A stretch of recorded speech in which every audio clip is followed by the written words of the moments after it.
पिछले एपिसोड में हमने देखा था कि जुयान और शियाओ के बीच फाइट शुरू होने वाली थी, जिस वजह से वो दोनों बैटल अरीना में आ गए होते हैं। तब वहां आने के बाद शियाओ वहां पर अपनी एक खतरनाक टेक्निक को एक्टिवेट करता है, जिसे उसने पिछले 7 दिनों में सीखा था। और इस टेक्निक का नाम 3rd लेवल कॉम्बैट स्किल होता है, जो कि काफी पावरफुल मानी जाती है। तब उसकी इतनी खतरनाक टेक्निक को देखकर किन्मू के फादर जुयान को ये फाइट रोक देने कहते हैं, लेकिन वो फाइट नहीं रोकता।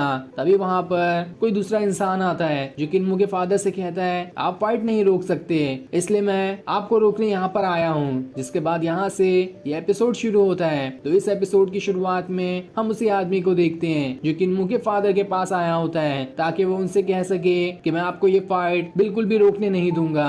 अब वो कोई और नहीं बल्कि शियाओ का ही फादर होता है, जिसका नाम लिन युआन है। तब उसे देखकर किन्मू के फादर उससे कहते हैं, मुझे तो लगता है शियाओ बहुत ज्यादा डर गया, इसलिए उसने बचाव में आपको यहाँ पर बुला लिया है, ताकि अगर वो हारने लगे तो आप उसकी जाके मदद कर दे। ये तो सच में किसी नालायक का ही काम हो सकता है। जिस पर शियाओ का फादर कहता है, अरे आप तो बिला वजह सीरियस हो गए, मैं तो यहाँ पर सिर्फ फाइट देखने के लिए आया हूँ। इन जवान लोगों की फाइट में हम बूढ़े लोगों का क्या काम, हमें तो बस यहाँ पर बैठ कर फाइट को एंजॉय करना चाहिए, उसी के लिए मैं यहाँ पर आया हूँ। तब ये देखकर किन्मू के फादर को गुस्सा आ जाता है। अब वो उससे लड़ने जा रहे होते हैं, लेकिन किन्मू उन्हें रोकते हुए कहती है, अभी तो फाइट शुरू भी नहीं हुई है, अगर हम जुयान को हारते हुए देखेंगे तब कुछ गलत कदम उठाएंगे, इसलिए अभी पहले फाइट शुरू होने दो। जिस पर उसके फादर मान जाते हैं। तो वहीं जुयान शियाओ से कहता है, क्या यही तुम्हारी टेक्निक, तुम्हारा ट्रम्प कार्ड है जिसकी मदद से तुम मुझे हराने वाले थे? तब ये सुनकर शियाओ कहता है, हराना हराना किसने कहा, मैं तो तुम्हें जान से मारने वाला हूँ, क्योंकि यही शर्त तो हमारे बीच लगी थी कि जो हारेगा वो जान से जाएगा। जिसके बाद वो अपनी पावर्स को एक्टिवेट करना शुरू कर देता है और खतरनाक स्वॉर्ड स्लैश अटैक सीधा जुयान के ऊपर ही कर देता है, लेकिन वो आसानी से इस अटैक से बच जाता है। जिसके बाद वो खुद से कहता है, इसकी स्वॉर्ड पावरफुल तो है, लेकिन इतनी भी ज्यादा नहीं कि जितना ये दिखाई दे रही थी, इसलिए मैं बड़ी ही आसानी के साथ इसके स्वॉर्ड के सारे अटैक को झेल सकता हूँ। देखता हूँ ये आखिर क्या ही कर लेता है। तब शियाओ से कहता है, देखा तुमने मेरी पावर्स कितनी ज्यादा है, अगर तुम्हें डर भी लगे तब भी तुम यहाँ से नहीं भाग सकते, क्योंकि तुमने एक बार बैटल एरिना के अंदर कदम रख दिया तो अब यहाँ से बाहर तुम्हारी सिर्फ लाश ही जाएगी। तब ये सुनकर जुयान उससे कहता है, अभी तो तुमने सिर्फ अपना ही अटैक किया है, मेरा तो अटैक देखा ही नहीं है और पहले से ही कहानियां बनाने लगे, रुको अब मैं तुम्हें अपनी टेक्निक दिखाता हूँ। जिसके बाद वो अपने स्वॉर्ड की पावर्स को एक्टिवेट करना शुरू कर देता है और उड़ते हुए एक बहुत ही पावरफुल और खतरनाक अटैक सीधा शियाओ के ऊपर ही कर देता है, जिस अटैक को रोकने में उसे काफी ज्यादा प्रॉब्लम हो रही थी। तब ये देखकर किन्मू के फादर और बाकी सारे लोग एकदम हैरान रह जाते हैं कि जुयान के पास तो सच में एक और 3rd लेवल की टेक्निक है, इसके बारे में तो कोई जानता ही नहीं था। अब इस 3rd लेवल की टेक्निक के हिसाब से तो बड़ी ही आसानी के साथ शियाओ को टक्कर दे सकता है, और अब इस फाइट में ये पता लगाना काफी मुश्किल होगा कि कौन इस फाइट को जीतने वाला है। वहीं जुयान और शियाओ अब भी आपस में फाइट किए जा रहे होते हैं, लेकिन किसी का भी एक दूसरे के ऊपर अटैक भारी नहीं होता, दोनों बराबर की टक्कर एक दूसरे को दे रहे थे, जिस वजह से कोई भी जल्दी एक दूसरे को हरा नहीं पाता। तब जुयान अपने स्वॉर्ड के कई सारे डुप्लीकेट बना लेता है और उन सारे डुप्लीकेट के साथ उन सभी से स्वॉर्ड स्लैश अटैक निकालते हुए उसे शियाओ की तरफ ही भेज देता है, जिस वजह से अब उसे एक नहीं बल्कि कई सारे स्वॉर्ड स्लैश अटैक लगने वाले थे, लेकिन वो इससे बच जाता है और वो स्वॉर्ड स्लैश अटैक पीछे बने पिलर पे लग जाते हैं, जिस वजह से वो पिलर तो चकनाचूर हो जाता है। तब इस चीज को देखकर वहां मौजूद सारे लोग कहते हैं, इतनी खतरनाक फाइट तो इस सिटी में कितने सालों बाद हुई है, आज इतने सालों बाद हमें इतनी पावरफुल और बढ़िया फाइट देखने को मिल रही है, इसलिए ये फाइट देखने में तो काफी ज्यादा मजा आ रहा है। वहीं शियाओ जुयान से कहता है, लगता है मैंने तुम्हें कम समझ लिया, मुझे तुम्हें अंडर एस्टिमेट नहीं करना चाहिए था। जिस पर जुयान कहता है, बच्चे अभी तुमने तो देखा ही क्या है, मेरे पास इतनी ज्यादा टेक्निक्स हैं कि जिसके बारे में तुम सोच भी नहीं सकते। तब ये सुनकर शियाओ कहता है, बस बस बहुत हो गया, अब मुझे और ज्यादा गुस्सा दिलाने की कोशिश मत करो। जिसके बाद वो वहाँ पर एक और अपनी खतरनाक टेक्निक का इस्तेमाल करना शुरू कर देता है और अपनी स्वॉर्ड को इतनी ज्यादा बार घुमाना शुरू कर देता है कि उसकी स्वॉर्ड एक बार में ही हजारों तरीके के कई सारे स्वॉर्ड स्लैश अटैक निकालना शुरू कर देती है। ये देखकर तो जुयान को कोई फर्क ही नहीं पड़ता, वो खुद से कहता है, दोबारा से एक बच्चों वाली टेक्निक का ये इस्तेमाल कर रहा है, इसलिए अब वो अपने एक ही हाथ से खुद के भी स्वॉर्ड को घुमाना शुरू कर देता है, जिस वजह से उसके स्वॉर्ड से भी इतने ज्यादा स्वॉर्ड स्लैश निकलते हैं कि वो सारे के सारे शियाओ के स्वॉर्ड स्लैश को बस एक ही सेकंड में खत्म किए जा रहे थे। जिसके बाद जुयान अपने स्वॉर्ड को 3 बहुत ही बड़े और डुप्लीकेट स्वॉर्ड में बदलते हुए उन तीनों से एक खतरनाक स्वॉर्ड स्लैश अटैक शियाओ पे कर देता है, जो स्वॉर्ड स्लैश अटैक उसे लग जाता है और वो वहां से पीछे खसक जाता है और अब इन दोनों की फाइट इतनी ज्यादा स्वॉर्ड स्लैश अटैक से हो रही थी कि पूरे बैटल अरीना में इन दोनों के बजाय बस इनकी खाली स्वॉर्ड स्लैश ही दिखाई दे रही थी। दोनों लगातार एक दूसरे के ऊपर अपनी स्वॉर्ड स्लैश का इस्तेमाल किए जा रहे थे, जिस वजह से तो ये पहचान पाना मुश्किल था कि किसका अटैक ज्यादा पावरफुल है। वहीं ये सारी चीज देखकर तो बाकी सारे लोग एकदम हैरान थे कि आखिर ये हो क्या रहा है, कोई भी एक दूसरे को जरा सा नहीं हरा पा रहा। वहीं किन्मो के फादर भी खुद से कह रहे होते हैं, मुझे पूरी उम्मीद है कि इस फाइट में जुयान को कुछ भी नहीं होगा और वो आसानी से इस शियाओ को हरा देगा। तो वहीं शियाओ के फादर उससे कहते हैं, अगर तुम इस फाइट में हारे तो देख लेना मैं तुम्हें घर से निकाल कर बाहर फेंक दूंगा। हमारे फैमिली की इज्जत तुम्हारे हाथों में ही है, इसलिए चाहे कुछ भी हो जाए हारना तो बिल्कुल भी नहीं। वहीं जुयान तो अभी तक जरा सा नहीं थका होता और वो हवा में गोल गोल घूमते हुए दोबारा से स्वॉर्ड स्लैश का इस्तेमाल कर रहा होता है। लेकिन अब शियाओ की हिम्मत थोड़ी थोड़ी जवाब दे रही थी, इसलिए वो अटैक करने के बजाय वहां से पीछे खसकना शुरू कर देता है ताकि उसे जुयान का अटैक ना लगे। लेकिन तब भी जुयान उसकी तरफ भागते हुए अपने स्वॉर्ड से एक खतरनाक अटैक उसके ऊपर कर देता है, जिस वजह से शियाओ वहां से बहुत दूर जाकर खिसक जाता है। ये देखकर शियाओ बहुत ज्यादा गुस्से में था और वो इससे कहता है, बस बहुत हो गया, अब मुझे अपनी आखिरी और सबसे पावरफुल टेक्निक का इस्तेमाल करना होगा, उसके बगैर शायद ही मैं तुम्हें हरा पाऊंगा। जिस पर जुयान कहता है, ठीक है, तुम्हारे पास जो टेक्निक है उसका इस्तेमाल कर लो, क्योंकि तुम मेरे सामने किसी भी मैच के नहीं हो। जब तुम मेरे सामने कोई मैच वाले हो ही नहीं तो मुझे तुमसे डर भी नहीं लगता, बल्कि डरना तो तुम्हें मुझसे चाहिए। ये सुनकर शियाओ को बहुत ज्यादा गुस्सा आ जाता है और वो अपने अंदर से एक स्पिरिट पिल निकाल लेता है जो कि उसके और उसके एंसेस्टर के ब्लड से बनी होती है। तब उस पिल को निकालने के बाद वो उस पिल की सारी पावर्स अपने स्वॉर्ड में लगाना शुरू कर देता है, जिस वजह से उसकी स्वॉर्ड पहले से भी कहीं ज्यादा पावरफुल बन जाती है। और अब वो स्वॉर्ड में अपनी नई सीखी हुई टेक्निक को भी मिला लेता है, जिसके बाद उसकी स्वॉर्ड एक बहुत ही बड़ी स्वॉर्ड में बदल जाती है, जिसके सामने ही शियाओ बहुत ज्यादा छोटा दिखाई दे रहा था। और अब वो उस स्वॉर्ड की मदद से काफी खतरनाक वाला अटैक सीधा जुयान के ऊपर करने वाला होता है। लेकिन तब जुयान भी कहाँ रुकने वाला था, वो भी अपनी खतरनाक टेक्निक का इस्तेमाल करता है और वो अपने स्वॉर्ड के बल्कि एक नहीं तीन डुप्लीकेट बना लेता है, जो तीनों शियाओ की स्वॉर्ड से भी ज्यादा बड़े दिखाई दे रहे थे। और वो उन स्वॉर्ड की मदद से जैसे शियाओ की स्वॉर्ड के ऊपर अटैक करता है, शियाओ की स्वॉर्ड बिल्कुल चकनाचूर हो जाती है। ये देखकर शियाओ एकदम हैरान था, साथ ही वो अटैक शियाओ को लग भी जाता है, जिस वजह से वो उड़ते हुए बहुत दूर जाकर गिरता है। और अब उसके अंदर हिम्मत नहीं बची थी कि वो दोबारा खड़े होकर फाइट कर सके।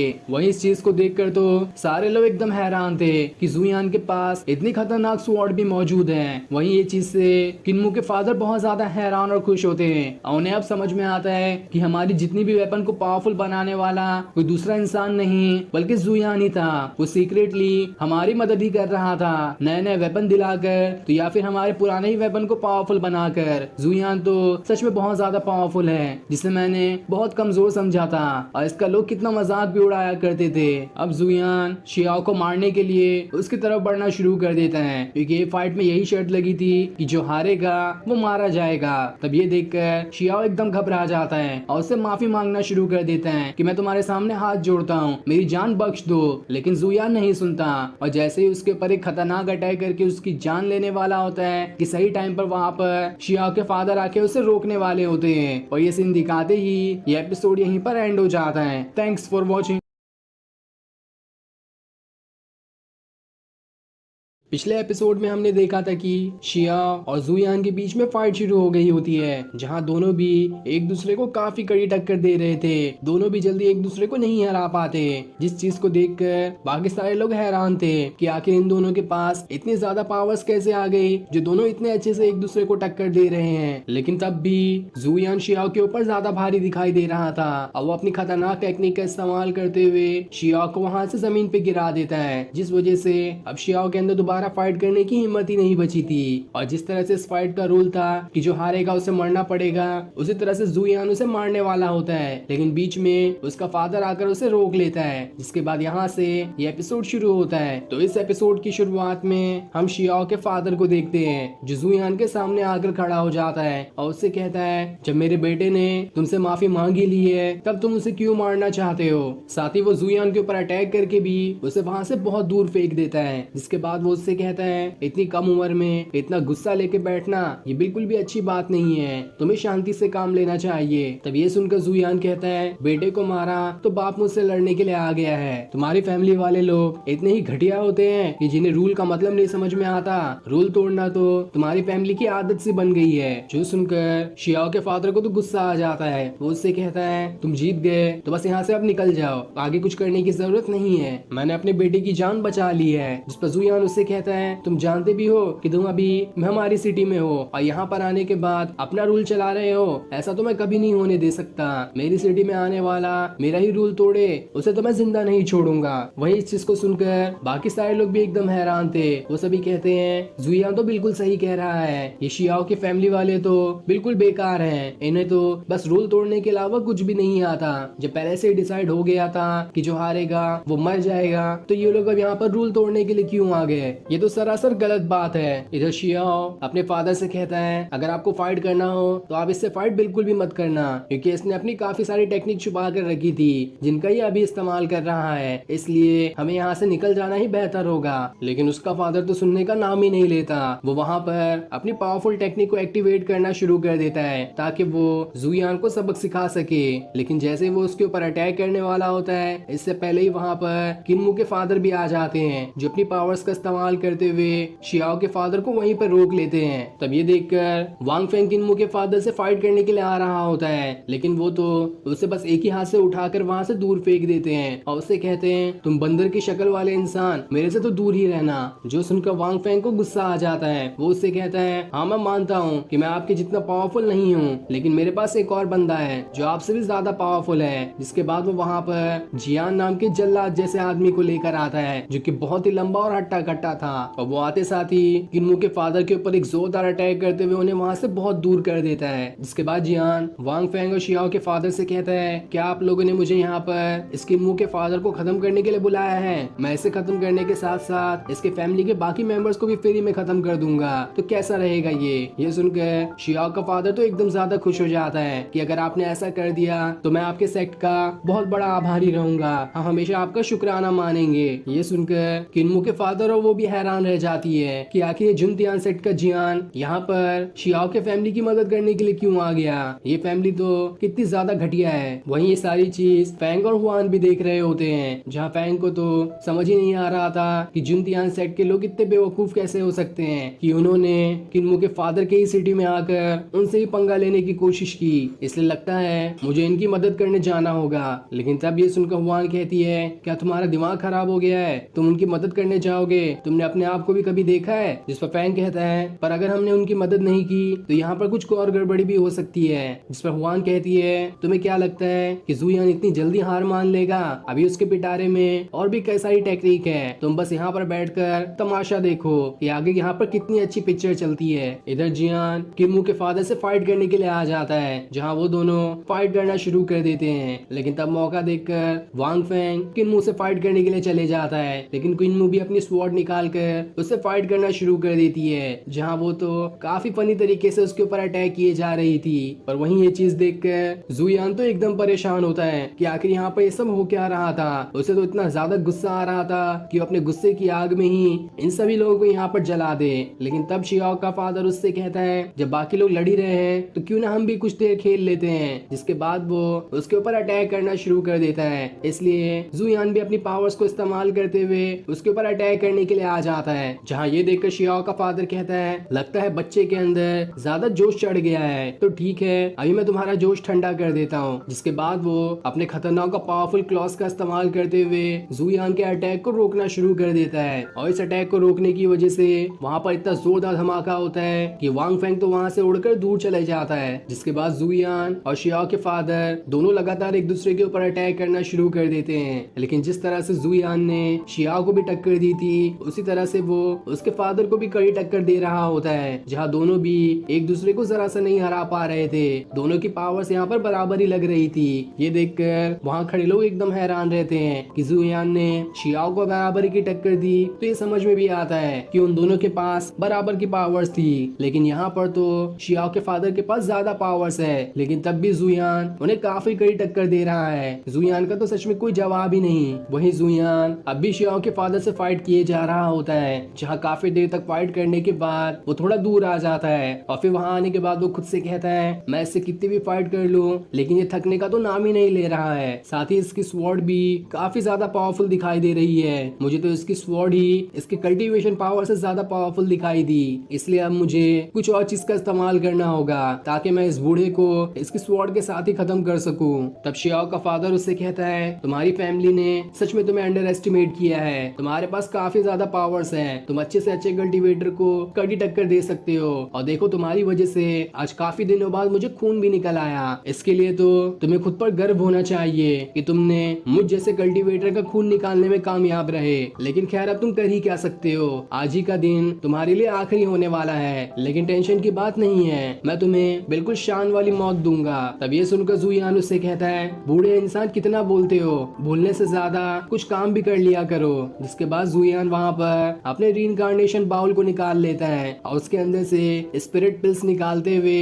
उन सभी की पावर्स को अपने अंदर जमा करना शुरू कर देता है ताकि वो यहाँ पर अपनी निर्वाणा स्वॉर्ड को समन कर सके। और जैसे वो उन पिल्स की पावर्स को अपने अंदर डालता है चारों तरफ इतना ज्यादा ऑरा फैल जाता है जिससे देखकर तो बाकी सारे लोग एकदम हैरान थे। शियाओ का फादर तो कहता है कि आखिर ये किस तरह की खतरनाक टेक्निक का इस्तेमाल कर रहा है, ऐसी टेक्निक के बारे में तो मैंने कभी सुना ही नहीं, आखिर ये टेक्निक किस तरह की हो सकती है जिस वजह से चारों तरफ तो बिल्कुल ऑरा से बना तूफान ही आ गया। तब जुयान वहाँ पर अपनी और ज्यादा पावर्स का इस्तेमाल करते हुए अपनी निर्वाणा स्वॉर्ड को समन कर लेता है और वहाँ से हवा में उड़ते हुए नीचे गिर रहा होता है ताकि वो अपनी निर्वाणा स्वॉर्ड को सीधा शियाओ के फादर के अंदर डालकर उसका खेल वहीं पर खत्म कर दे। लेकिन तब शियाओ का फादर शियाओ को ही वहाँ से उठाकर हवा में फेंक देता है ताकि वो ही उस स्वॉर्ड को रोक ले। लेकिन जैसे ही उसे वो स्वॉर्ड लगती है शियाओ तो वहाँ से गायब ही हो जाता है, ऐसा लग रहा था कि वो मर गया। जिसके बाद वो निर्वाणा स्वॉर्ड अब सीधे शियाओ के फादर की तरफ ही बढ़ना शुरू कर देती है, लेकिन वो स्वॉर्ड उसकी भी जान लेती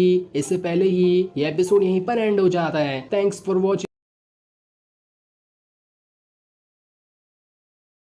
पिछले एपिसोड में हमने देखा था कि जुयान शियाओ को हरा देता है जिस वजह से वो उसे अब मारने वाला था क्योंकि यही शर्त लगी थी कि जो हारेगा वो मरेगा। लेकिन तब उसे बचाने उसका फादर वहां पर आ गया होता है जो आते साथ ही जुयान से फाइट करना शुरू कर देता है। लेकिन जुयान उसका भी काफी अच्छी तरीके से मुकाबला करता है और दोनों के बीच काफी जबरदस्त फाइट शुरू हो जाती है। तो वहीं बाकी भी एक दूसरे से फाइट किए जा रहे होते हैं जिसमें वांग फेंग और जियान भी शामिल होता है। वहीं जुयान अपनी निर्वाणा स्वॉर्ड का इस्तेमाल करते हुए शियाओ को तो वहीं पे मार देता है और फिर उसके बाद वो उसके फादर को मारने वाला होता है। जिसके बाद यहाँ से ये एपिसोड शुरू होता है। तो इस एपिसोड की शुरुआत में हम जुयान को देखते हैं जिसने अपनी निर्वाणा स्वॉर्ड को समन कर लिया होता है और वो आसमान से गिरते हुए सीधा उस स्वॉर्ड को शियाओ के फादर के अंदर ही घुसाने वाला होता है। वो वहां से भागने की कोशिश करता लेकिन इसका कोई भी फायदा नहीं होता और वो स्वॉर्ड उसके अंदर ही घुस जाती है जो उसके अंदर घुसते हुए पूरी जमीन के अंदर चली जाती है जिससे वहां पर काफी जोरदार धमाका होता है। लेकिन अब भी शियाओ का फादर जिंदा ही था, वो मरा नहीं था, लेकिन वो काफी ज्यादा घायल हो गया होता है जिस वजह से वो जमीन पे गिर जाता है। जिसके बाद जुयान उसके पास आता है ताकि वो उसे मार सके। शियाओ का फादर तो उसे ना मारने के लिए कह रहा होता है लेकिन जुयान नहीं सुनता और अपनी स्वॉर्ड का इस्तेमाल करते हुए उसके ऊपर खतरनाक अटैक करके उसका खेल वहीं पर खत्म कर देता है। अब शियाओ के फादर के मरते ही सारे के सारे लोग एकदम हैरान रह जाते हैं कि आखिर जुयान के पास इतनी ज्यादा पावर्स कैसे आई जिसने इन दोनों को ही खत्म कर दिया।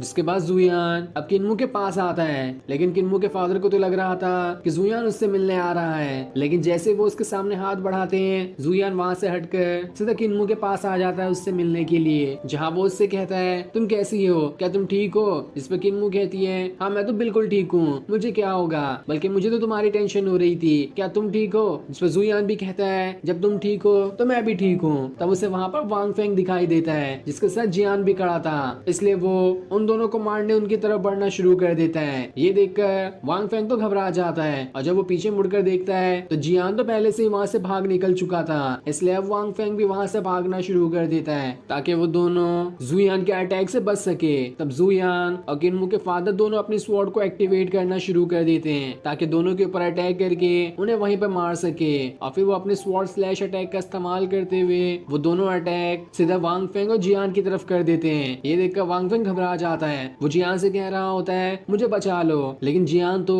पहले से एकदम ज्यादा डरा हुआ था और तब वो एक अच्छा आइडिया अपनाता है। वो सीधा वांग फेंग के पास आकर उसे एक जोरदार किक मारते हुए हवा में उड़ा देता है, जिस वजह से वो स्वॉर्ड स्लैश अटैक सीधा वांग फेंग को ही लग जाता है और इस तरह से जियांग बच जाता है। ये देखकर वांग फेंग वहीं पर बेहोश हो जाता है। इधर फेंग हुआन से कहता है तुम तो पहले से ही जानती थी कि जुयान इस राउंड को जीत जाएगा, लेकिन आखिर तुम्हें ये कैसे पता चला? इस पर हुआन कहती है सभी जीनियस के कुछ न कुछ तो सीक्रेट्स होते ही हैं, वैसे ही मेरे पास भी कुछ सीक्रेट्स है जुयान के। ये सुनकर फेंग हैरान रह जाता है और फिर वो दोनों वहाँ से चले जाते हैं। इधर किन्मो का फादर जुयान से कहता है अगर जियान भाग गया है तो उसे जाने दो, ये क्या अब हमारा कोई भी इस सिटी में दुश्मन नहीं है। तभी वहाँ पर किन्मो भी आ जाती है जो जुयान से कहती है इतनी ज्यादा फाइट करके तो तुम थक गए होगे, इसलिए अभी तुम्हें मेरे साथ घर पर चलना चाहिए ताकि तुम वहाँ पर अच्छे से आराम कर सको। साथ ही किन्मो के फादर भी जुयान से कहते हैं तुम्हारा घर जाना ही अभी बेहतर होगा क्योंकि वहाँ पर तुम्हारा भाई भी तुमसे मिलने आया है। ये सुनकर जुयान तो हैरान रह जाता है कि आखिर मेरा कौन सा भाई है जिसके बारे में मैं खुद ही नहीं जानता।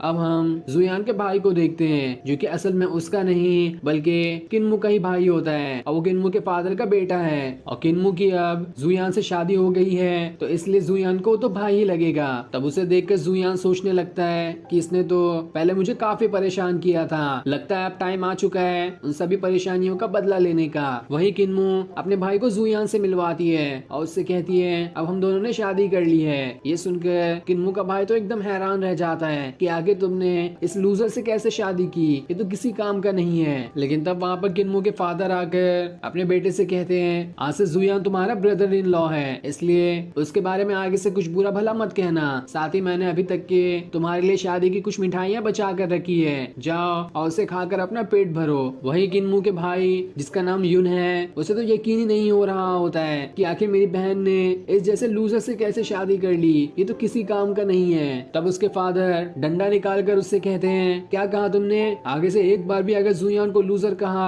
तो मुझसे बुरा कोई नहीं होगा, इसे ब्रदर इन लॉ के नाम से पुकारो। तब यून अपने फादर से कहता है आप इसकी बातों में कैसे आ गए, आपको लगता भी है कि ये कभी सुधरेगा? ये बहुत ही बेकार किस्म का इंसान है, आपने किन्मो की शादी इससे क्यों करवाई? आपको तो इसे भगा देना चाहिए था यहाँ से। आप तो पहले मुझे खुद ही इस जुयान से दूर रहने कहते थे ताकि मैं भी इसके ऐसा बेकार इंसान न बन जाऊं। ये तो बहुत बड़ा लूजर है। जिस पर किन्मो के फादर कहते हैं मैं उस टाइम तो उल्टा तुम्हें ही मोटिवेट करना चाहता था ताकि तुम जुयान और बाकी सभी से अलग रहकर अपना अच्छे से कल्टीवेशन कर सको, क्योंकि मैं तो पहले से ही जानता था कि जुयान के पास काफी ज्यादा पावर्स है और उसने अपनी पावर्स छुपा कर रखी है सही टाइम आने के लिए। वैसे भी मैंने आज तक कभी जुयान को कुछ बुरा भला कहाँ कहा, साथ ही उसके पर तो कभी हाथ भी नहीं उठाया है, तो तुम कैसे कह सकते हो कि जुयान को मैं बिल्कुल बेकार समझता था पहले। ये सुनकर तो जुयान एकदम हैरान रह जाता है कि आखिर फादर ने तो बिल्कुल पूरी बात ही पलट दी। ये मुझे मार मार कर कितनी बार मेरी तशरीफ सुझाया करते थे, इसके बारे में लगता है ये भूल गए या फिर यहाँ पर ये नाटक कर रहे हैं। और आज जब इसने शिया और उसके फादर को हराया है, इसके बारे में भी पहले से ही मैं जानता था कि जुयान जरूर उन दोनों को हराने में कामयाब होगा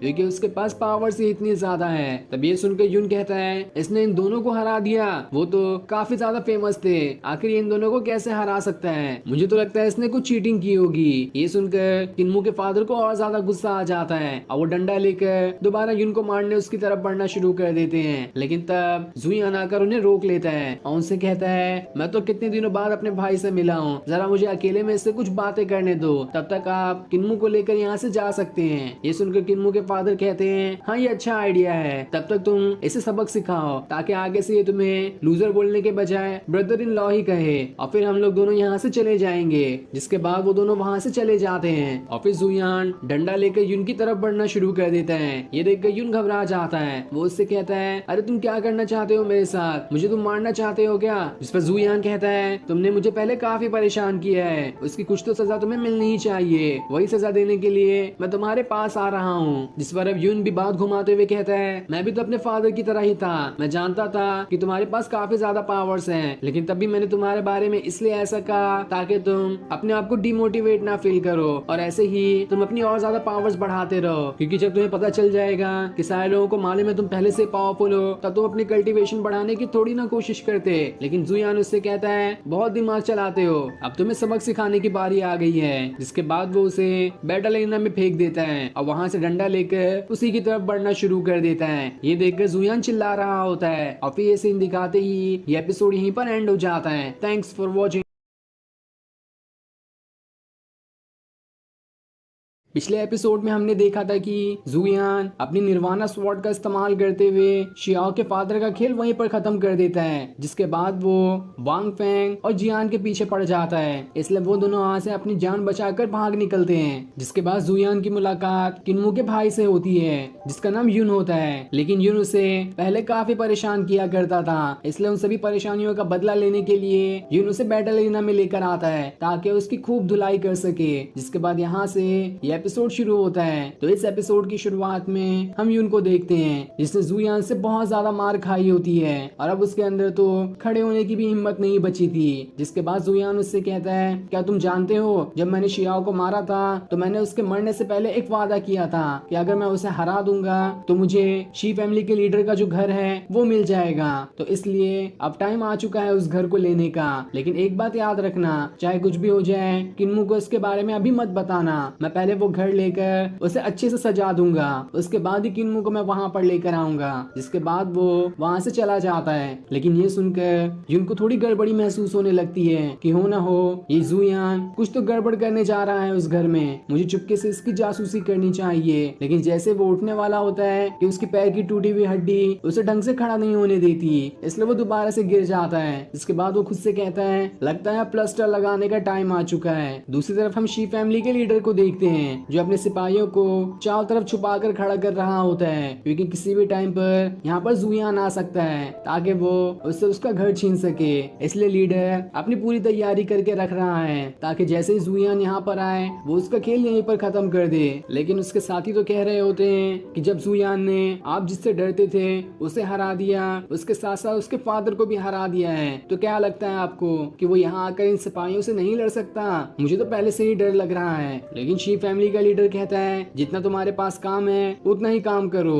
ज्यादा कुछ बोलने की जरूरत नहीं है, हमारे पास इतने सारे सिपाही हैं। अब वो जुयान अकेला, देख लेना मैं उसे मार कर उसे यहीं पर लटका दूंगा ताकि आसपास आने जाने वाले लोग भी ये देख सके कि मेरी पावर्स कितनी ज्यादा हैं। लेकिन तभी वहां पर जुयान आ जाता है, जो उसे एक जोरदार पंच मारते हुए वहां से बहुत दूर फेंक देता है। ये देखकर लीडर एकदम गुस्सा हो जाता है और जैसे वो अपना वेपन फेंक कर उसे मारता है, जुयान वहां से हट जाता है, जिस वजह से वो वेपन उसी के एक साथी को लग जाती है। जिसके बाद लीडर अपने सारे सिपाहियों को वहां पर बुला लेता है, जो सभी मिलकर जुयान को चारों तरफ से घेर लेते हैं ताकि उसका यहीं पर खेल खत्म कर सके। लेकिन जुयान तो बस एक ही झटके के अंदर उन सभी को मार देता है और फिर शी फैमिली के लीडर को दोबारा से मारकर वहां से दूर फेंक देता है। लेकिन अब बाकी सिपाही दोबारा से जुयान को घेरना शुरू कर देते हैं ताकि उसके ऊपर अटैक कर सके। लेकिन जुयान इस बार भी बस एक सेकंड के अंदर उन सभी का वहीं पर खेल खत्म कर देता है, जहाँ कोई तो उसको टच भी नहीं कर पाता। लेकिन तब कुछ छुपे हुए सिपाही अपनी आग वाली तीर का इस्तेमाल करते हैं और उसकी मदद से जुयान के ऊपर तीरों की बारिश कर देते हैं। ये देखकर जुयान थोड़ा सा घबरा जाता है और फिर वो उस लीडर को उठाता है और उसका पैर पकड़ते हुए उसे चारों तरफ घुमाना शुरू कर देता है, जिस वजह से वो सारे के सारे सिपाही वहां से उड़ते हुए दूर जाने लगते हैं। तब ये देखकर लीडर जुयान से कहता है, तुमने यहाँ पर आकर बहुत बड़ी गलती कर दी, जितनी भी चीजें तुमने यहाँ पर खराब की है मैं उन सभी का तुमसे बदला लेकर रहूंगा, भले ही आज मेरी जान क्यों न चली जाए, लेकिन मैं तुम्हें यहाँ से आज जिंदा वापस नहीं जाने दूंगा। जिसके बाद वो उसके ऊपर अटैक करने उसकी तरफ बढ़ने लगता है, लेकिन जुयान ऐसा उसके ऊपर अटैक करता है कि उस लीडर का तो पूरा मुंह गुब्बारे जैसा सूज जाता है और उसकी हालत बहुत ज्यादा खराब हो गई थी। इसलिए वो जुयान के सामने भीख मांगते हुए कहता है, तुम मेरे घर की चाबी रख लो और मुझे यहाँ से जाने दो, मैं दोबारा कभी इस घर की तरफ आंख उठाकर भी नहीं देखूंगा। तब ये सुनकर जुयान कहता है, ये हुई ना बात, पहले तुमने दे दिया होता तो तुम्हारा मुंह ऐसा सूज नहीं जाता, मैं तुम्हें वैसे ही छोड़ देता। अब चलो फटाफट से यहाँ से निकल लो, वरना मुझे दोबारा गुस्सा आया तो इस बार मैंने तुम्हारे मुंह सुझाया है, अगली बार तुम्हारी पूरी बॉडी ही सुझा दूंगा। लेकिन तब भी जाते जाते वो लीडर उससे कहता है, देख लेना तुम्हें पूरे घर में कुछ भी नहीं मिलेगा, क्योंकि मेरे पास कुछ था ही नहीं, तुम्हें ये सिर्फ खाली घर बिल्कुल डब्बे की तरह मिलेगा जिसके अंदर कुछ भी नहीं है। तब लीडर का दूसरा साथी वहीं पर थूक कर चला जाता है कि लो घर के साथ तुम्हें ये भी फ्री मिलता है। लेकिन जैसे वो लोग 2 कदम आगे बढ़ाते हैं तभी वहाँ पर वो लड़की आ जाती है जिसे उस लीडर ने अडॉप्ट किया था। अब वो आते ही जुयान से सारी बात बताते हुए कहती है कि लीडर ने सारी की सारी कीमती चीजों को घर के अंदर छुपा कर रखा है और बाकी की चीजें उसने पत्थरों के अंदर भी छुपा कर रखी है। मैं तुम्हें वो सारी चीजें दिलवा सकती हूँ। ये सुनकर शी फैमिली का लीडर तो एकदम ज्यादा गुस्सा हो जाता है कि आखिर किसने ये सारी पोल खोल दी। और जब वो ये देखता है कि उसकी ही अडॉप्ट की हुई बेटी ने ऐसा किया है तो वो एकदम ज्यादा गुस्सा हो जाता है। वो उससे कहता है मैं तो तुम्हारा फादर हूँ, तब भी तुमने मुझे धोखा क्यों दिया? तुमने मेरे दुश्मन को मेरी सारी सीक्रेट्स बता दिए। मैं तो सारी चीजों को छुपाए हुए था ताकि बाद में जरूरत पड़ने पर इन्हें निकाल सकूं और दूसरी जगह शान से घर लेकर रह सकूंगा, लेकिन तुमने मेरी सारी मेहनत पर पानी फेर दिया। इसलिए आज से तुम मेरी बेटी कहलाने के लायक ही नहीं हो, और जो मेरी बेटी है ही नहीं तो मैं तो उसके ऊपर बिल्कुल शान से अटैक करके उसका खेल खत्म कर सकता हूँ। जिसके बाद वो अपने वेपन को सीधा उस लड़की की तरफ ही भेज देता है, लेकिन जैसे वो उसे वेपन लगता इससे पहले ही जुयान लीडर को रोक लेता है। जिसके बाद वो उस लड़की से पूछता है आखिर तुमने अपने फादर को ही धोखा क्यों दिया? बताओ इसके पीछे तुम्हारा क्या राज था? जिस पर वो लड़की सारी बात बताती है कि ये मेरे फादर कहलाने के लायक ही नहीं है। इसने मेरी असली माँ को मेरे घर से ही उठा लिया था ताकि वो उसे प्रोस्टिट्यूट बनाकर रख सके अपने कमरे में, लेकिन इस चीज का सदमा मेरे असली फादर नहीं सह सके और उन्होंने अपनी जान दे दी। जिसके बाद इसने मुझे अडॉप्ट कर लिया, लेकिन कभी भी मुझे बेटी का दर्जा नहीं मिला। ये तो बाद में मुझे शियाओ तक को बेचना चाहता था, वो तो मैंने अपनी काफी कोशिश की और इसके घर से निकलकर भाग गई, वरना ये तो मुझे कब का पैसों के लालच में शियाओ को भी बेच देता। तब ये सुनकर तो जुयान एकदम ज्यादा गुस्सा हो जाता है, जहाँ उसके पास पहले से ही लीडर के लिए बहुत ज्यादा गुस्सा था। अब ये बात सुनकर तो उसका खून ही खौल गया होता है और पूरे गुस्से के साथ इतना खतरनाक अटैक लीडर पे कर देता है कि वो बहुत दूर जाकर गिरता है और अब उसके अंदर दोबारा खड़े होने की हिम्मत भी नहीं बची थी। जिसके बाद जुयान उससे कहता है मैं तुम्हें आखिरी मौका दे रहा हूँ, अगर भागना चाहते हो तो भाग जाओ यहाँ से, वरना तुम्हारी ऐसी हालत करूंगा कि तुम न यहाँ के रहोगे न कहीं और के। तुम्हारे जैसा फादर तो मैंने आज तक नहीं देखा, इसलिए दूर हो जाओ मेरी नजरों से। तुम्हारे जैसे घिनौने इंसान को मेरी आंखें भी गवारा नहीं करती। इसलिए वो लीडर डर के मारे वहाँ से चला जाता है। ये चीज देखकर वो लड़की एकदम ज्यादा खुश हो जाती है कि जिस चीज का उसे बचपन से इंतजार था आज वो दिन पूरा हो गया। आज उसका नकली फादर यहाँ से निकल चुका है। इसलिए वो जुयान से कहती है चलो मेरे साथ कमरे में, मैं तुम्हें जितनी भी चीजें ट्रेजर बनाकर छुपी हुई है वो सब तुम्हें दिखा सकती हूँ और तुम उन सबको ले लेना। ये सुनकर जुयान भी उसके साथ जाने के लिए मान जाता है और फिर ये सीन दिखाते ही ये एपिसोड यहीं पर एंड हो जाता है। Thanks for watching.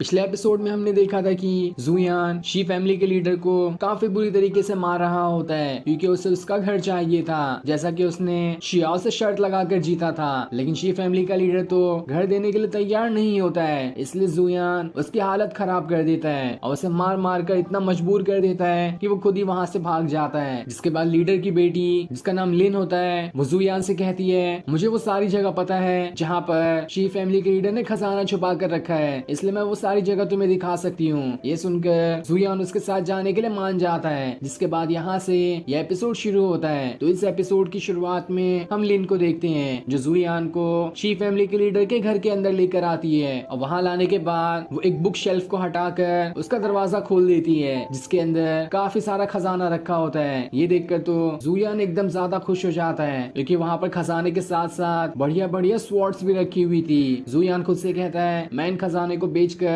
कम से कम 10,000 सोने की टाइल्स ले सकता हूँ, जिससे मेरा कल्टीवेशन बहुत ज्यादा बढ़ जाएगा। और यही सोच सोच कर वो काफी ज्यादा खुश हो रहा होता है। लिन कहती है शी फैमिली के लीडर ने ये सारा खजाना बचा कर रखा था ताकि वो दोबारा से अपना ये घर खरीद सके, लेकिन मैंने तुम्हें सारा सीक्रेट बता दिया क्योंकि मैं तो मौके की ही तलाश में थी कि कब मैं शी फैमिली के लीडर और शियाओ को धोखा दे सकूं, क्योंकि उन लोगों ने मुझे बहुत परेशान किया है। तब जुयान उससे कहता है तुमने एक बार मुझे सेड्यूस किया था, क्या इसीलिए कि मैं तुम्हारा शी फैमिली के लीडर और शियाओ से बदला ले सकूं? इस पर लिन कहती है अरे ऐसी बात नहीं है, मैंने इसके लिए तुम्हें सेड्यूस नहीं किया था, बल्कि मैंने इसलिए किया था क्योंकि मैं तो तुम्हें पसंद करती हूँ। क्योंकि पहले तुम बिल्कुल एक कचड़ा हुआ करते थे, लेकिन अब तुम्हारी पावर्स काफी ज्यादा बढ़ चुकी है, इसलिए अब तो तुम्हें कोई भी पसंद करने लगेगा। जिसके बाद वो उसके पास आ जाती है। ये देखकर जुयान उसे वहाँ से हटाने की कोशिश कर रहा होता है कि कहीं अगर यहाँ पर किन्मू आ गई तो वो तो यहाँ पर बुरा फंस जाएगा। लेकिन जिस चीज का डर होता है वही हो जाता है। यून जो जब से उसका पीछा कर रहा था वो जल्दी से वहाँ पर आ जाता है, जो ये सारी चीज देख लेता है और जल्दी से किन्मू को बुलाते हुए कहता है यहाँ पर आकर देखो यहाँ पर जुयान क्या कर रहा है। इसलिए वो उसी तरफ आने लगती है, लेकिन तब जुयान अपनी कुछ सुई निकाल कर सीधे यून के गर्दन में ही घुसा देता है, जिस वजह से यून वहीं का वहीं स्टॉप हो जाता है और वो हिल भी नहीं पाता। जिसके बाद वो लिन से कहता है हट जाओ यहाँ से, क्योंकि किन्मू यहीं पर आ रही है, अगर उसने देख लिया तो मैं तो पूरा फंस जाऊंगा। तब लिन उससे कहती है तुम्हें मेरा एक काम करना होगा, उसके बदले ही यहाँ से मैं हटूंगी। जुयान को तो कुछ समझ ही नहीं आता कि वो क्या कहे, लेकिन उसे अभी यहाँ पर बचने के लिए उसे कुछ न कुछ तो करना ही होगा। इसलिए वो लिन की शर्तों पर मान जाता है कि तुम जो करने के लिए कहोगी मैं वो करने के लिए तैयार हूँ। इस पर लिन कहती है तो ठीक है, अपना वादा याद रखना। और इतना कहने के बाद जैसे कि वो वहाँ पर आने वाली होती है, इससे पहले ही वो वहाँ पर अपना फॉर्मेशन बनाते हुए वहाँ से चली जाती है। अब किन्मू उस घर के अंदर आती है जहाँ पर उसे यून किताब पढ़ते हुए दिखाई देता है, साथ ही वहाँ पर जुयान भी था। वो जुयान से कहती है यून ने मुझे यहाँ पर बुलाया था, लेकिन मुझे समझ नहीं आ रहा कि आखिर उसने मुझे यहाँ पर बुलाया क्यों। जिस पर जुयान उससे कहता है वो तो यहाँ पर किताब पढ़ने आया है, हो सकता है कि वो तुम्हें किसी किताब के लिए ही बुला रहा हो। साथ ही किन्मू को वहाँ पर यून एक किताब पढ़ते हुए दिखाई देता है जिसके अंदर इमॉर्टल कैसे बने इसके बारे में लिखा हुआ था। ये देखकर तो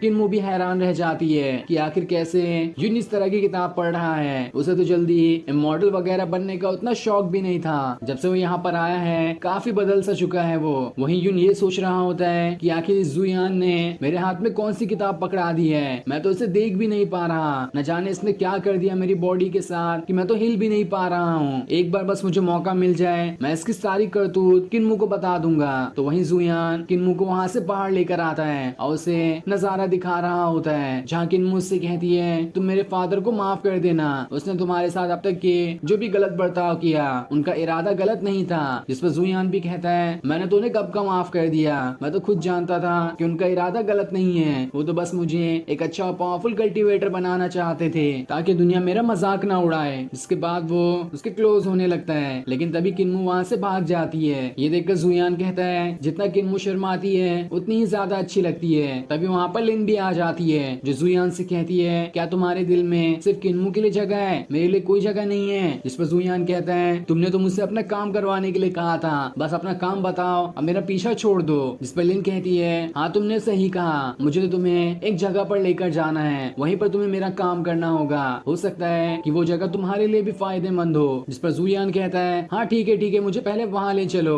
उसके बाद ही मैं समझ पाऊंगा कि आखिर वो जगह कौन सी है और वहाँ पर क्या होता है। इसलिए लिन जुयान को लेकर वहाँ से चली जाती है। तब उसके जाने के बाद यून ये सोच रहा होता है कि ये जुयान तो मेरे सामने किसी और लड़की को सेड्यूस कर रहा था, आखिर इसकी हिम्मत कैसे हुई। इसके बाद वो पूरी ताकत के साथ अपने अंदर लगी हुई सुई को बाहर निकाल कर फेंक देता है। जिसके बाद वो खुद से कहता है बस एक मौका मुझे मिल जाए, मैं जुयान की सारी करतूत किन्मू के सामने लेकर आ जाऊंगा, तब देखता हूँ ये कि मेरे साथ और क्या कर सकता है। इधर लिन जुयान को गार्डन में लेकर आती है और उससे कहती है मेरे पास एक फॉर्मेशन है जिसकी मदद से मैं मिस्टीरियस रेल्म के अंदर जा सकती हूँ। जब भी मुझे शियाओ या फिर अपने सौतेले फादर से बचना होता था तो मैं उसी रेल्म के अंदर चली जाती थी। इस बार मुझे तुम्हारी भी मदद चाहिए क्योंकि मुझे उस रेल्म के अंदर कुछ खास काम है जो कि तुम्हारे अलावा और कोई जल्दी नहीं कर सकता। उस मिस्टीरियस रेल्म के अंदर काफी सारी अच्छी अच्छी चीजें हो सकती है जो कि तुम्हारे लिए भी फायदेमंद होगी और मेरे लिए भी फायदेमंद, इसलिए मैं तुम्हें वहाँ पर लेकर जाना चाहती हूँ ताकि हम दोनों का फायदा हो सके और हम उस वर्ल्ड को अच्छे से एक्सप्लोर भी कर लेंगे। तभी वहाँ पर फेंग और हुआन भी आ जाते हैं जो जुयान को बताते हैं वो मिस्टीरियस रेल्म बहुत ज्यादा सीक्रेट है। उस मिस्टीरियस रेल्म के अंदर काफी सारे लेजेंडरी सीक्रेट्स छुपे हुए हैं जो कि काफी ज्यादा खतरनाक भी है। ऐसा कहा जाता है कि वहाँ पर घोस्ट भी रहते हैं, इसलिए जल्दी कोई भी वहाँ जाने की हिम्मत नहीं करता। तब उन दोनों को देखकर लिन डर जाती है क्योंकि उसने उन दोनों को पहले कभी नहीं देखा था। जुयान बताता है इनसे डरने की जरूरत नहीं है, ये तो हमारे दोस्त ही हैं। तब ये सुनकर लिन कहती है ये तो अच्छी बात है, हम सब यहाँ से उस मिस्टीरियस रेल्म के अंदर जाएंगे जिस वजह से हम सबको एक अच्छा सपोर्ट भी मिल जाएगा और जो भी खतरा आएगा उसे हम सब एक साथ लड़ सकते हैं। जिसके बाद वो वहाँ पर अपना फॉर्मेशन बनाने लगती है ताकि वो उन सभी को वहाँ से मिस्टीरियस रेल्म के अंदर ले जा सके। और जैसे ही पोर्टल बनकर तैयार होता है वो सभी वहाँ से उस मिस्टीरियस रेल्म के अंदर टेलीपोर्ट हो जाते हैं, जहाँ आने के बाद वो जगह तो काफी ज्यादा भयानक दिखाई दे रही थी। और फिर सीन दिखाते ही ये एपिसोड यहीं पर एंड हो जाता है। Thanks for watching. पिछले एपिसोड में हमने देखा था कि लिन जुयान से एक काम करने कहती है और वो काम ये था कि उसे उसके मिस्टीरियस रेल में जाना होगा, जहाँ पर जाकर काफी सारी कीमती चीजें उन्हें मिल सकती है। इससे लिन का भी फायदा हो सकता है, साथ ही साथ जुयान का भी फायदा होगा। साथ ही वहाँ पर वान और फैंग भी आ गए होते हैं, इसलिए वो चारों लोग मिलकर वहाँ से मिस्टीरियस रेल के अंदर चले जाते हैं। जिसके बाद यहाँ से ये एपिसोड शुरू होता है। तो इस एपिसोड की शुरुआत में हम जुयान और बाकियों को देखते हैं जो सभी मिस्टीरियस रेल के अंदर आ गए होते हैं और वो जगह काफी ज्यादा खतरनाक दिखाई दे रही थी। जुयान लिन से कहता है, क्या तुम सच में इतनी खतरनाक जगह पे आया करती थी अपने फादर और शियाओ से बचने के लिए? मुझे तो यकीन ही नहीं हो रहा, क्योंकि ये तो बहुत ज्यादा खतरनाक दिखाई दे रहा है। न जाने जगह जगह पर किस तरह के भयानक मॉन्स्टर होंगे। जिस पर लिन कहती है, हाँ मैं यहाँ आया करती थी, लेकिन अभी जहाँ हम खड़े हैं मैंने इससे आगे एक कदम भी नहीं बढ़ाया, क्योंकि मेरे अंदर उसके आगे जाने की हिम्मत ही नहीं बची थी। लेकिन आज जब तुम सब मेरे साथ हो तो मेरी हिम्मत बढ़ चुकी है और अब मैं बड़ी ही आसानी के साथ इसके आगे तक भी जा सकती हूँ। तो वहीं पर फैंग को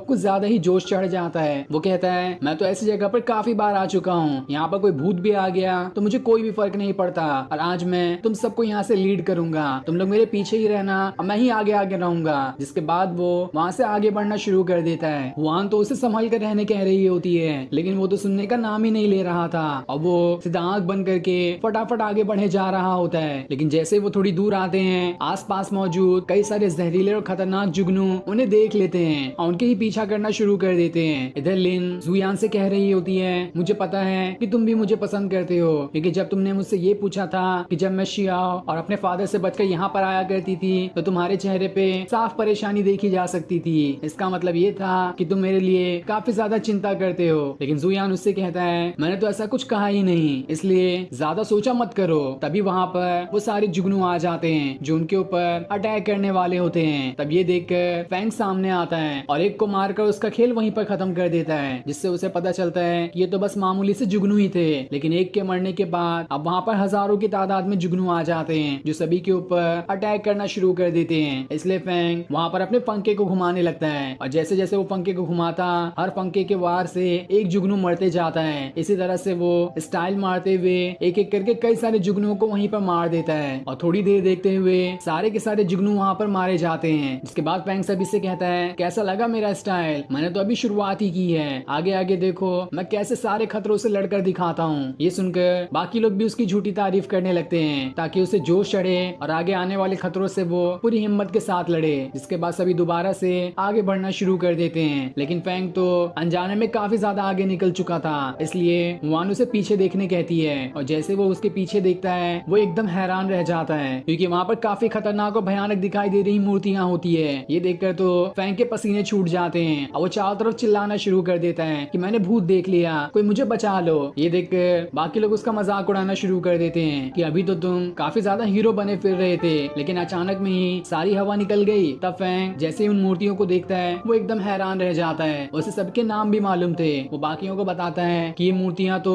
काफी ज्यादा पावरफुल कल्टीवेटर्स की है। ये सारे कल्टीवेटर अपने अपने टाइम पर हजारों हजारों माइल्स के टेरिटरी पे कब्जा करके रखे थे, क्योंकि उनकी पावर से इतनी ज्यादा थी कि किसी के अंदर हिम्मत नहीं थी कि इनसे फाइट कर सके। इनका मुकाबला भी कोई नहीं कर सकता था। तो आखिर न जाने उनकी मूर्तियां यहाँ पर क्या कर रही है। कहीं ये मूर्तियां ना होकर कुछ और तो नहीं हो सकता है कि उनकी बॉडी या उनकी पावर्स को यहाँ पर छुपा कर रख दिया गया हो। अगर ऐसी बात है तो हमारे लिए काफी अच्छा हो सकता है, हम इनकी पावर्स को निकाल लेंगे, साथ ही इनके पास से हमें कुछ कीमती चीजें भी मिल सकती है। वही ये चीज सोचकर तो जुयान काफी ज्यादा हैरान हो रहा होता है कि जब ये लोग इतने ज्यादा ही पावरफुल थे तो आखिर उन्हें यहाँ पर कैसे लेकर आ गया और यहाँ पर आने के बाद वो मर कैसे गए। उन्हें तो सबसे फाइट करनी चाहिए थी और इस सारी जगह पर भी अपना कब्जा कर लेना चाहिए था, पर आखिर उनसे भी ज्यादा पावरफुल कौन सी शक्ति यहाँ पर हो सकती है जिसने इन्हें ही मार दिया। मुझे तो ये जगह काफी खतरनाक दिखाई दे रही है, हमें यहाँ से पहले आगे बढ़ जाना चाहिए, वरना हो सकता है कि हम किसी भारी मुसीबत में भी पड़ सकते हैं, क्योंकि मुझे पहले से ये जगह ठीक नहीं लग रही। पर फैंग को तो काफी ज्यादा जोश चढ़ा हुआ था। वो उन मूर्तियों के पास आ जाता है और उनकी बॉडी से कुछ कीमती चीजें ढूंढने लगता है, लेकिन जैसे वो उनकी बॉडी को हाथ लगाता है वो पूरी की पूरी बॉडी अचानक में ही टूटने लगती है और उसके अंदर से जितनी भी पावर्स बची थी वो सभी बाहर आने लगती है। ये देखकर तो फैंग के पसीने छूट जाते हैं। वो एकदम घबरा ही जाता है कि आखिर ये क्या था। वान कहती है, लगता है तुमने उनकी बॉडी को दोबारा से जिंदा कर दिया और अब उनकी बॉडी से उनकी जितनी भी पावर्स थी वो सारी बाहर निकल कर आ चुकी है, जो हमें ही अपना दुश्मन समझ रही है, इसलिए वो हमें नहीं छोड़ेंगे। तुमने तो बेवकूफी में ही बहुत बड़ी गलती कर दी, जिसके बाद वो पावर जैसे ही फैंग के ऊपर अटैक करने वाली होती है, इससे पहले ही हुआन वहां पर आ जाती है, जो उसके ऊपर अटैक करके फैंग को बचा लेती है। लेकिन अब देखते ही देखते वहां पर जितने भी पावरफुल लोग थे उन सभी की मूर्तियां टूटने लगती है और उसके अंदर से उनकी पावर्स बाहर आना शुरू हो जाती है, जो एक के बाद एक करके जुयान और बाकियों पर अटैक करने उनकी तरफ बढ़ने लगते हैं। तब इस चीज को देखकर हुआन को समझ आ जाता है कि इनका मुकाबला इतनी आसानी से तो नहीं किया जा सकता, इसलिए वो सभी को वहां से भाग जाने कहती है। ये देखकर सारे लोग वहां से भागना शुरू कर देते हैं, लेकिन वो पावर्स भी उन्हीं का पीछा कर रही होती है, क्योंकि उन्होंने जुयान और बाकियों को अपना दुश्मन समझ लिया था और अब वो पूरी ताकत से उनके ऊपर अटैक किए जा रही होती है ताकि इन्हें खत्म कर सके। इसी चीज में फैंग भी फंस जाता है, लेकिन तब हुआन अपने चाबुक से उसे पकड़कर अपने पास लेकर आ जाती है, जिस वजह से फैंग बच जाता है और फिर वो सभी दोबारा से वहां से आगे बढ़ना शुरू कर देते हैं। लेकिन तभी पीछे से वो पावर्स लिन के ऊपर अटैक करके उसे वहां से नीचे गिरा देती है और जैसे उसके ऊपर एक खतरनाक अटैक करते हुए उसका खेल खत्म करने वाली होती है कि इससे पहले ही जुयान अपनी स्वॉर्ड स्लैश टेक्निक का इस्तेमाल करता है और जैसे वो एक अटैक करता है उनमें से एक वॉरियर की पावर वहीं पर खत्म हो जाती है। ये देखकर तो जुयान एकदम ज्यादा खुश हो जाता है कि हो ना हो अब मैं अपनी पावर का इस्तेमाल करते हुए इन सभी की पावर्स को खत्म कर सकता हूँ। साथ ही वो बाकियों को भी अपनी टेक्निक का इस्तेमाल करने कहता है ताकि उनकी मदद से वो जितने भी बाकी वॉरियर्स की पावर्स हैं उन्हें भी खत्म कर सके। लेकिन बाकी उसे जवाब देते हैं कि तुम तो हमसे कहीं ज्यादा पावरफुल हो, इसलिए तुम्हारी पावर की मदद से ये सब खत्म हो गए, लेकिन हमारे पास तो तुम्हारी जितनी पावर का नाम बराबर भी नहीं है, इसलिए हम इन्हें नहीं खत्म कर सकते, तुम्हें ही हमें बचाना होगा। ये सुनकर जुयान हैरान रह जाता है कि अब वो क्या करे, उसे तो कुछ समझ ही नहीं आ रहा था। लेकिन तब उसे एक आइडिया आता है, इसलिए वो वहां पर अपने रीइंकार्नेशन बाउल को निकाल लेता है ताकि उसकी मदद से एक खतरनाक शील्ड बनाते हुए वो अपने सारे दोस्तों को बचा सके और साथ ही साथ वो उन वॉरियर की पावर्स को भी खत्म कर देगा। जिसके बाद वो रीइंकार्नेशन बाउल की मदद से वहां पर एक बहुत ही पावरफुल और खतरनाक शील्ड बना देता है, जिसके अंदर जुयान अपनी पावर्स को मिलाते हुए बहुत ज्यादा ऑरा बाहर फेंकने लगता है और जैसे ही वो ऑरा उन वॉरियर्स की पावर्स को लगता है एक एक करके वो सभी खत्म होने लगते हैं, जिस वजह से जुयान और बाकी सभी की जान बच जाती है। ये देखकर सभी की सांस में सांस आती है कि अब तो हम बच गए। तभी उन वॉरियर्स की पावर खत्म होने के बाद जुयान को वहां पर एक ब्लड ड्रॉप दिखाई देता है। ये देखकर वो हैरान था कि आखिर ये ब्लड ड्रॉप क्या हो सकता है, लेकिन जैसे ही फैंग उस ब्लड ड्रॉप को देखता है वो कहता है ये तो युआन जुई है, लेकिन आखिर ये चीज क्या थी इसके बारे में हमें अभी नहीं बताया जाता और फिर ये सीन दिखाते ही ये एपिसोड यहीं पर एंड हो जाता है। Thanks for watching. पिछले एपिसोड में हमने देखा था कि जुयान और बाकी वहां से मिस्टीरियस रेल्म के अंदर पहुंच जाते हैं, जहां आने के बाद उन्हें कुछ वॉरियर्स दिखाई देते हैं जिन्हें यहाँ पर मार दिया गया था। लेकिन तभी उन वॉरियर की सोल निकलकर उन सभी का पीछा करना शुरू कर देती है, क्योंकि उन वॉरियर की सोल को लग रहा था कि ये लोग सारे दुश्मन हैं। इसलिए उनसे बचने के लिए जुयान वहां पर अपनी पावर्स का इस्तेमाल करता है, अपने रीइंकार्नेशन बाउल की मदद से एक शील्ड बनाते हुए उन्हें वहां से दूर भगा देता है। जिसके बाद यहाँ से ये एपिसोड शुरू होता है। तो इस एपिसोड की शुरुआत में एक सोल के मरने के बाद जुयान को उसके अंदर से एक ब्लड ड्रॉप मिला होता है। ये देखकर फैंग और हुआन तो काफी ज्यादा हैरान हो जाते हैं, क्योंकि ये ब्लड ड्रॉप बहुत ही ज्यादा पावरफुल माना जाता है और इनकी मदद से बहुत ही जल्द ब्रेक थ्रू भी कर लिया जा सकता है। वो जुयान से वो ब्लड ड्रॉप मांगते हैं ताकि उसका इस्तेमाल कर सके, लेकिन जुयान उन्हें वो ब्लड ड्रॉप देने के लिए तैयार नहीं होता। वो कहता है लिन हमें यहाँ पर लेकर आई है, इसलिए इस ब्लड ड्रॉप पर उसी का हक बनता है। जिसके बाद वो उसी को ब्लड ड्रॉप दे देता है ताकि उसे कंज्यूम करके वो अपनी पावर्स बढ़ा सके। तब फैंग सभी से कहता है देखो आगे और भी कितनी सारी सोल है, हम उन्हें भी खत्म करके कई सारे ब्लड ड्रॉप हासिल कर सकते हैं, इसलिए चलो उन्हें मारा जाए। वहीं पर लिन जैसे उस ब्लड ड्रॉप की पावर्स को अपने अंदर समा लेती है, उसकी पावर्स काफी ज्यादा बढ़ जाती है और जहाँ वो अब 4th लेवल पर थी उसी से ब्रेक थ्रू करके वो 5th लेवल पर पहुंच गई होती है, जिस चीज से वो बहुत ज्यादा खुश हो जाती है। और फिर जुयान और बाकी सोल्स को मारने उनके पीछे पड़ जाता है, लेकिन हुआन और फैंग कहते हैं हमारे पास तो तुम्हारी जितनी पावर्स है ही नहीं, तो हम उन्हें कैसे मारेंगे। इसलिए जुयान उन दोनों को अपनी थोड़ी थोड़ी पावर्स दे देता है, जिसकी मदद से अब सभी मिलकर उन सोल्स को मारना शुरू कर देते हैं। और इस चीज में लिन भी उनका साथ देती है, क्योंकि उसकी पावर्स भी अभी काफी ज्यादा बढ़ चुकी थी। वहीं लिन उन सोल को मारते हुए जैसे उनके बीच में घिर जाती है, वान वहां पर आकर उसे बचा लेती है, जिसके बाद वो सभी दोबारा से सारी सोल्स को मारना शुरू कर देते हैं। जुयान तो अपनी स्वॉर्ड का इस्तेमाल कर रहा होता है और जैसे ही अपनी स्वॉर्ड को एकदम जोरदार तरीके से जमीन पे मारता है, आसपास जितनी भी सोल होती है वो सारी की सारी खत्म हो जाती है और उनके खत्म होते ही उनके अंदर का सारा ब्लड ड्रॉप उन्हें मिल जाता है, जिसके बाद जुयान हुआन और फैंग से ब्लड ड्रॉप बांटना शुरू कर देता है और इसमें वो कहता है एक तेरा है और एक मेरा है, लेकिन वो बिल्कुल चीटिंग कर रहा था। यहाँ पर अगली बार देने के टाइम वो उन्हें तो एक ही देता लेकिन खुद दो रख लेता और ऐसे वो आगे करते जाता है, जिस वजह से हुआन और फैंग के पास तो थोड़े ब्लड ड्रॉप आते हैं, बाकी सारे के सारे जुयान के पास आ जाते हैं। फैंग उससे कहता है ये तो चीटिंग है, तुम यहाँ पर क्या कर रहे हो, ऐसे चीटिंग करना सही बात नहीं है। लेकिन जुयान कहता है तुम लोगों के पास तो पावर्स भी नहीं थी, बल्कि मैंने ही तुम्हें पावर्स दी जिससे तुम उन वॉरियर से लड़ पाए, इसलिए ज्यादा क्रेडिट तो मेरा ही जाता है। यही वजह है कि मैंने इतने सारे ब्लड ड्रॉप ले लिए। इसमें हुआन कहती है अगर तुम्हें इतना ही लालच है तो ठीक है, हमारा भी ब्लड ड्रॉप तुम ही रख लो, हम आगे चलकर दूसरे ट्रेजर ढूंढते हैं, हो सकता है यहाँ पर और भी काफी अच्छे अच्छे ट्रेजर मिल जाएं। इसलिए वो सभी दोबारा से वहाँ से आगे बढ़ना शुरू कर देते हैं और भी अच्छे अच्छे ट्रेजर की तलाश में। तब आगे बढ़ते हुए उन्हें एक सील दिखाई देता है जो कि बंद था, और जैसे वो लोग उस सील के पास आते हैं वो सील अपने आप ही खुल जाता है, इसलिए वो सभी उसके अंदर चले जाते हैं। जहाँ आने के बाद वो जगह काफी ज्यादा खतरनाक दिखाई दे रही थी, एक बहुत ही बड़ा चांद उनके काफी नजदीक आ गया होता है। ये देखकर तो एकदम हैरान थे। तब उन्हें नदी के दूसरी तरफ एक छोटे पत्थर के ऊपर एक आदमी बैठा हुआ दिखाई देता है, जिसके आसपास काफी ज्यादा पावरफुल फॉर्मेशन था। ये देखकर सभी हैरान रह जाते हैं। हुआन बताती है ये तो दाओ जोंग है, दाओ सेक्ट का लीडर। ये आज से 6000 साल पहले ही मर गया था क्योंकि इसके ऊपर दो खतरनाक मॉन्स्टर ने अटैक कर दिया था, और आज भी इसका हाथ दो तरफ इशारा करता है, और जहाँ इसका हाथ इशारा करता है वो जगह जमीन और वही चांद है जो हमें काफी नजदीक दिखाई दे रहा है। और उसके इशारा करने का मतलब ये है कि एक जमीन के अंदर और एक उस चांद के अंदर दो काफी खतरनाक मॉन्स्टर छुपे हुए हैं, जिसने ही उसके ऊपर अटैक करके उसे खत्म कर दिया था। लेकिन तब भी आज उसे मरे 6000 साल हो चुके हैं, लेकिन उसकी बॉडी के अंदर अब भी पावर्स मौजूद है, और वो इतना खतरनाक फॉर्मेशन बनाए हुए हैं ताकि वो मॉन्स्टर आकर उसकी बॉडी को भी डिस्ट्रॉय ना कर दे। ये सुनकर तो सभी एकदम हैरान रह जाते हैं। जुयान कहता है 6000 साल बीत चुके हैं, लेकिन तब भी इनकी बॉडी देखकर ऐसा लगता है कि ये अभी भी जिंदा हो। तभी दाओ जोंग की बॉडी पूरी तरह से गायब हो जाती है और उसके उंगली में लगी अंगूठी सीधा वहाँ से जुयान की तरफ ही बढ़ना शुरू कर देती है। ये देखकर फैंग और हुआन भागते हुए उस अंगूठी के पास जाते हैं ताकि उसे छीन सके, क्योंकि वो अंगूठी बहुत ही ज्यादा पावरफुल है, लेकिन उनके हाथ वो अंगूठी लगते ही नहीं। तो जैसे ही उसे पकड़ते हैं अपने आप वो अंगूठी वहाँ से गायब हो जाती है, और वो अंगूठी सीधा भागते हुए जुयान की उंगली में आकर फंस जाती है। ये देखकर तो जुयान भी हैरान था कि आखिर ये अंगूठी सीधा भागते हुए मेरी ही उंगली के अंदर कैसे आ गई। फैंग और हुआन उससे कहते हैं हम दोनों तो अच्छे दोस्त है ना, लाओ हमें वो अंगूठी वापस कर दो, हमें उस अंगूठी की जरूरत है, तुमने तो पहले इतने सारे ब्लड ड्रॉप ले लिए। लेकिन जुयान तो सारी चीजों से हैरान था, उसे तो समझ ही नहीं आ रहा था कि आखिर वो अंगूठी मेरे पास कैसे आ गई। तभी वहाँ पर वो चांद उनके काफी करीब आ जाता है, जिसके अंदर से वही भयानक मॉन्स्टर बाहर निकल कर आता है जिसने दाओ जोंग की जान ली थी। साथ ही उस चांद के अंदर से आग की बारिश हो रही होती है, इसलिए वो सभी उससे बचने की कोशिश कर रहे होते हैं, लेकिन सारी जगह तहस नहस होने वाली थी। जुयान लिन से कहता है जल्दी से यहाँ पर अपना पोर्टल बनाओ और हमें यहाँ से बाहर निकालो, वरना ये मॉन्स्टर तो हमारी जान ही ले लेगा। लेकिन लिन कहती है मैं ऐसे हड़बड़ाहट में पोर्टल नहीं बना सकती, हमें पहले थोड़ा शांत होना पड़ेगा। इसलिए जुयान अपने रिइंकार्नेशन बाउल की मदद से वहाँ पर एक शील्ड बनाता है, और जैसे सारी चीजें थोड़ी देर के लिए शांत होती है, लिन वहाँ पर अपना पोर्टल बना देती है और उस पोर्टल की मदद से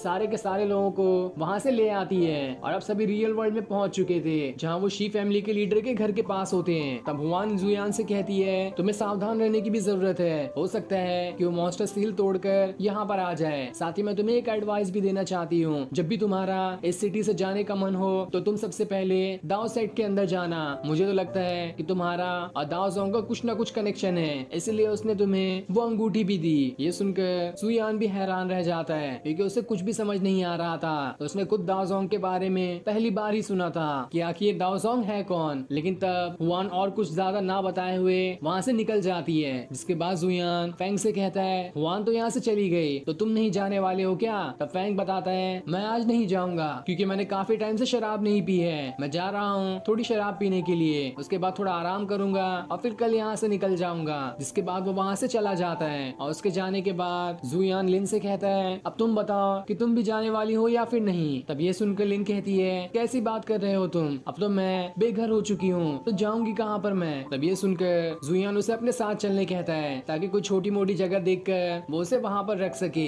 लेकिन इन दोनों को साथ में दोबारा से यून देख लेता है और कहता है देख लेना जुयान, मैं अपनी बहन के सामने तुम्हें फंसा कर ही रहूंगा चाहे कुछ भी हो जाए। लेकिन तभी वो बेचारा पेड़ से सीधा पानी के अंदर गिर जाता है। साथ ही हम चांद को भी देखते देखते हैं जिसके अंदर से लाल कलर का धुआं बाहर निकल रहा था, यानी कि हो सकता है वो मॉन्स्टर इस दुनिया में भी आ जाए। और फिर ये सीन दिखाते ही ये एपिसोड यहीं पर एंड हो जाता है। Thanks for watching.